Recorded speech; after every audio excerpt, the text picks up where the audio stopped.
Hari kemenangan terbesar diraih Rasulullah ketika itu. Makkah akhirnya takluk tanpa setetes darah. 10.000 pasukan, sorak takbir bergemuruh di mana-mana. Dan di tengah semua itu, Rasulullah tiba-tiba menghilangkan keberadaannya. Para sahabat mencarinya dan di malam hari mereka menemukannya. Beliau sedang bermalam di samping sebuah pusara seorang perempuan yang telah 11 tahun tiada. Itulah makam Khadijah, di kota yang dulu mengusirnya, di tanah yang kini sujud di kakinya. Beliau justru memilih duduk di sisi kuburan istrinya, bukan untuk merayakan, tapi untuk mengenang. Sebab konon, di sanalah beliau berbisik lirih, seakan menjawab sesuatu dikatakan Khadijah bertahun-tahun yang lalu. "Sodakti ya Khadijah," jawab beliau di hadapan pusara istrinya. "Engkau benar wahai Khadijah, engkau benar wahai Khadijah." Benar tentang apa? Mari kita kembali ke malam itu. Malam ketika beliau pulang dari Gua Hiro dengan tubuh yang menggigil berkata, "Selimuti aku wahai Khadijah, selimutilah aku," pintanya. Dicekam takut akan dirinya sendiri. Dan Khadijah yang tak melihat malaikat, tak mendengarkan wahyu yang didengar suaminya, justru lebih dulu yakin daripada diri beliau sendiri. Kalla wallahi la yukhzikallahu abada. Sekali-kali wahai suamiku, tidak. Demi Allah, Allah tidak akan pernah menghinakanmu selamanya duhai suamiku, selamanya duhai suamiku. Lalu ia sebutkan alasan keyakinannya, sebab aku tahu betul siapa dirimu.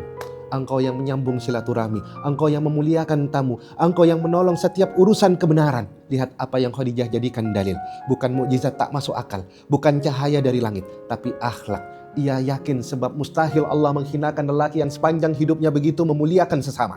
Khadijah telah yakin jauh sebelum ada satu ayat pun yang menjelaskannya.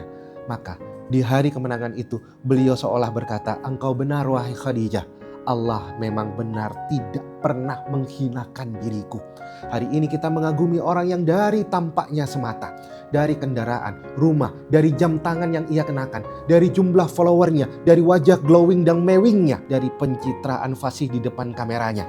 Kita menilai manusia dari sampulnya, padahal Khadijah yang telah menjadi wanita paling kaya, paling sukses itu senantiasa membaca dari arah yang berlawanan dari kebiasaan kita. Ia mengenali kemuliaan suaminya bukan dari yang terlihat, dari karakter yang terdalam. Dan perhatikan saat Rasulullah goyah meragukan dirinya sendiri, yang Khadijah pakai untuk menguatkan bukan rayuan, tapi jejak rekam kebaikan beliau.